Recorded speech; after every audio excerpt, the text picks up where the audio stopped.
Hello दोस्तों, welcome to my YouTube channel. आज के इस एपिसोड में मैं आपको बताने वाला हूं कि यदि मोबाइल फ़ोन में लगे प्लास्टिक के जितने भी कनेक्टर्स होते हैं, जैसे battery connector, display connector, charging connector या फिर कैमरा कनेक्टर, किसी रीज़न से टूट जाता है या इसकी पिनें ख़राब हो जाती हैं, तो उस कंडीशन में हम इसको कैसे रिप्लेस करेंगे, मैं आपको प्रॉपर वे बताने वाला हूँ, एक एक स्टेप बताने वाला हूँ। और आज मैं आपको एक नई टेक्निक बताने वाला हूँ कि आप सेफ्टी से इन कनेक्टर्स को कैसे चेंज करेंगे। और आई होप इस वीडियो को देखने के बाद आप इसको बहुत आसानी से रिप्लेस कर पाएंगे। तो चलिए दोस्तों, वीडियो को स्टार्ट करते हैं।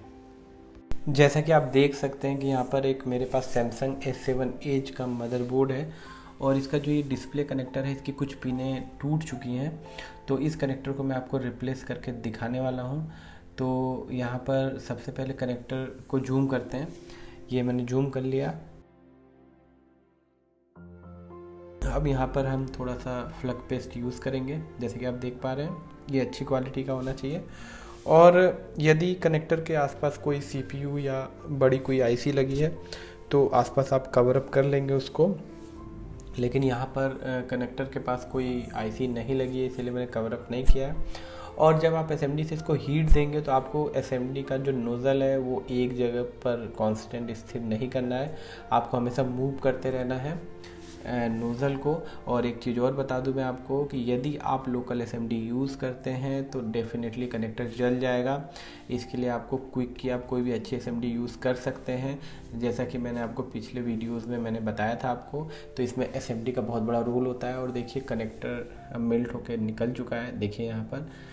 तो जितनी अच्छी SMD होगी उतनी सेफ्टी से हम निकाल सकते हैं कनेक्टर को। अब यहाँ पर एक चीज़ मैं आपको बताऊंगा कि जब कनेक्टर निकल जाए तो आपको एक BZA पेस्ट यूज़ करना है। देखिए आप आपके स्क्रीन पे देख सकते हैं, ये 138 डिग्री सेल्सियस का मैकेनिक का सोल्डर पेस्ट है, जिसको हम BZA पेस्ट या PPD भी बोलते हैं।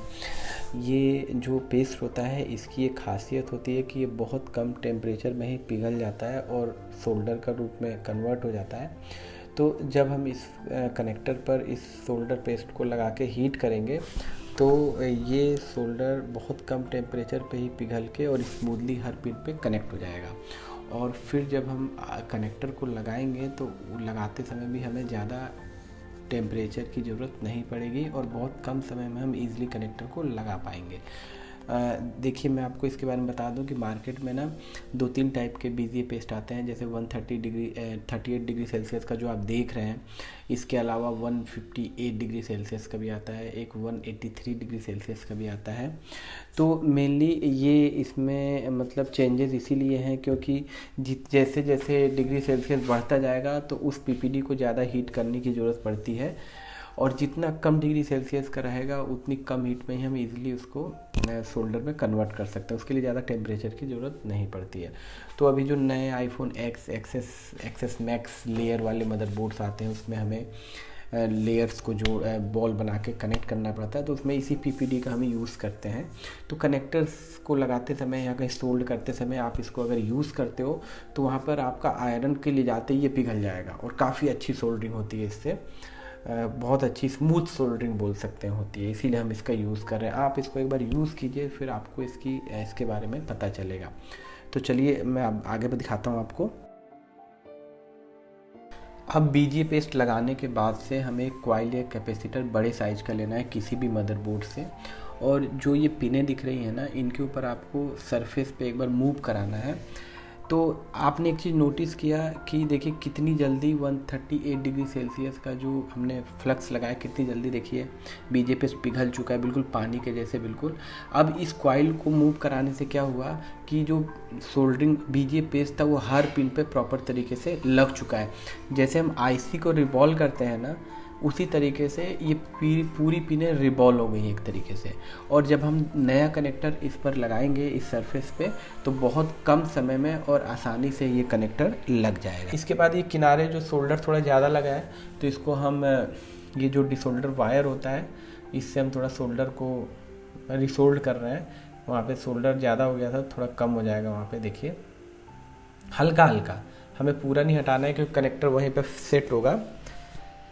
इसके बाद हम थोड़ा सा इसको क्लीन करेंगे, जैसे कि आप देख रहे हैं।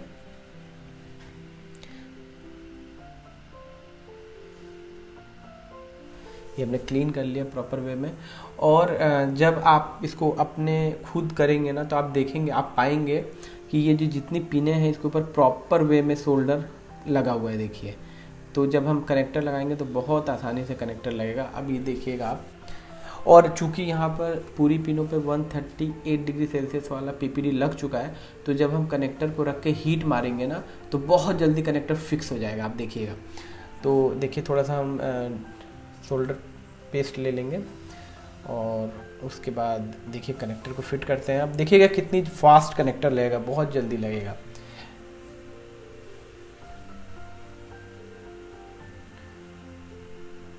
हल्का सा हम हीट मार लेते हैं। अब देखिए ये नया कनेक्टर है।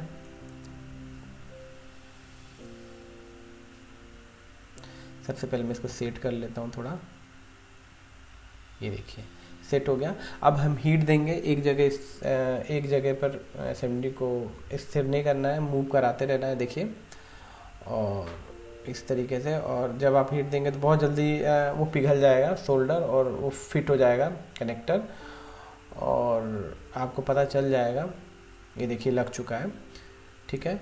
और इससे फ़ायदा ये है कि आपको फिर से पिनों को रिसोल्ड नहीं करना पड़ेगा। देखिए जैसे आप देखिए क्लीन करके देखिए, मैं पिनों को चेक करूँगा अभी, तो देखते हैं कोई पिन अगर डिस्कनेक्ट होगी तो आपको आयरन से एक बार उसको रिपीट उसको सोल्ड करना होगा। लेकिन आप इस तरीके से करेंगे तो बहुत कम चांस होते हैं कि पिनें डिसोल्ड ना हुई हो, और सभी पिनें देखिए चिपक चुकी है। देखिए अगर कोई पिन अगर डिसोल्ड है तो आपको फिर से रिसोल्ड करना पड़ेगा उसको।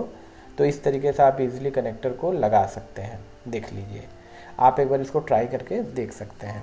इसके बाद मैं आपको आईफोन 6s का डिस्प्ले कनेक्टर निकाल के दिखाने वाला हूँ। जैसे कि आप देख रहे हैं, ये थोड़ा सा डिफ़िकल्ट चैलेंजिंग टास्क होता है, क्योंकि ये जो कनेक्टर दिख रहा है ये माइक्रोस्कोप के कारण आपको बड़ा दिख रहा है, लेकिन ये बहुत बारीक कनेक्टर होता है और इसको निकालना काफ़ी डिफ़िकल्ट होता है, क्योंकि इसकी पिनें बहुत बारीक होती है। तो इसको भी हम बिल्कुल सेम प्रोसेस से लगाएंगे, वैसे पीपीडी यूज़ करेंगे और वैसे ही सोल्डर और असेंबली का यूज़ करेंगे।